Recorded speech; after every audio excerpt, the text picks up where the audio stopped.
नमस्कार। चलिए आज बात करते हैं एक ऐसी फिल्म की जो सिर्फ एंटरटेनमेंट नहीं है बल्कि कुछ सोचने पर मजबूर कर देती है। फिल्म का नाम है हक।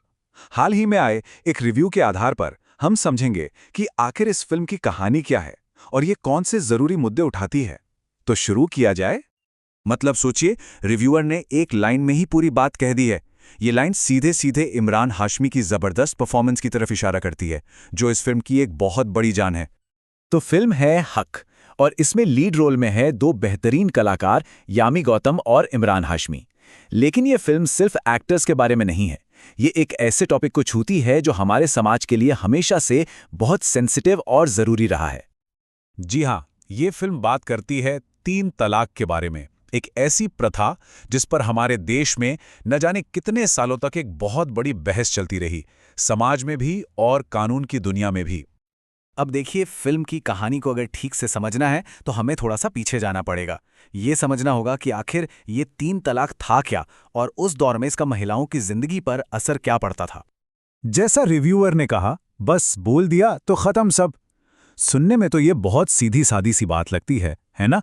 लेकिन इसके जो नतीजे थे वो बहुत गहरे और उलझे हुए थे, खासतौर पे औरतों के लिए। और यही सवाल हमें कहानी के बिल्कुल दिल में ले जाता है। मतलब कानून और नियम कायदे अपनी जगह, पर एक इंसान की जिंदगी पर इसका क्या असर होता था। सोचकर देखिए, ये बात है 1980 के दशक की।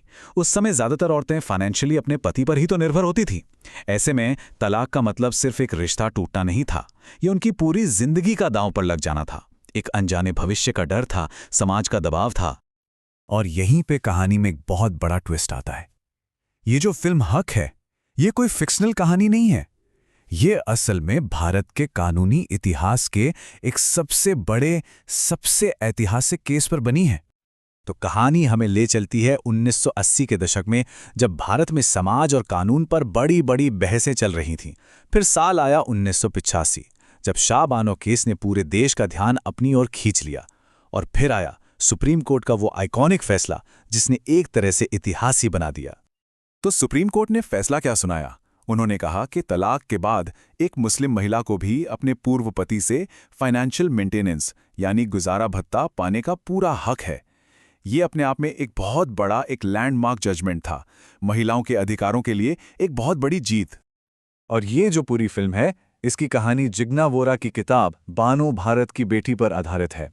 तो इस केस की पूरी गहराई को समझने के लिए ये किताब एक बेहतरीन सोर्स है। तो ठीक है, कहानी का बेस तो बहुत मजबूत है, पर सवाल ये है कि फिल्म ने इस कहानी को पर्दे पर दिखाया कैसे है। चलिए अब देखते हैं कि रिव्यूअर को इस फिल्म में क्या क्या खास लगा। रिव्यू में फिल्म की कई बातों की तारीफ हुई है। सबसे पहले तो लीड एक्टर्स की परफॉर्मेंस जबरदस्त। फिर जिस तरह से सेंसिटिव टॉपिक को हैंडल किया गया है, बहुत मैच्योरिटी के साथ।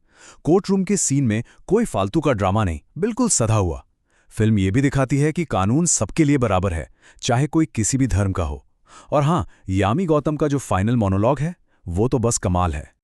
और फिल्म का जो सबसे बड़ा कॉन्फ्लिक्ट है वो यही है, धर्म और कानून के बीच की लड़ाई। एक तरफ धर्म है, जिसे अक्सर पर्सनल मामलों के बीच लाया जाता है, और दूसरी तरफ है कानून, जिसे फिल्म में सबके लिए बराबर दिखाया गया है। यही वो टकराव है जिसे फिल्म एक्सप्लोर करती है। हाँ, एक छोटी सी कमी का भी जिक्र है। रिव्यूअर को लगता है कि फिल्म शायद 10 से 15 मिनट छोटी हो सकती थी, लेकिन वो ये भी मानते हैं कि शायद इस टॉपिक को इतने आराम से, इतने डेलिबरेट पेस की जरूरत थी ताकि बात को ठीक से समझाया जा सके।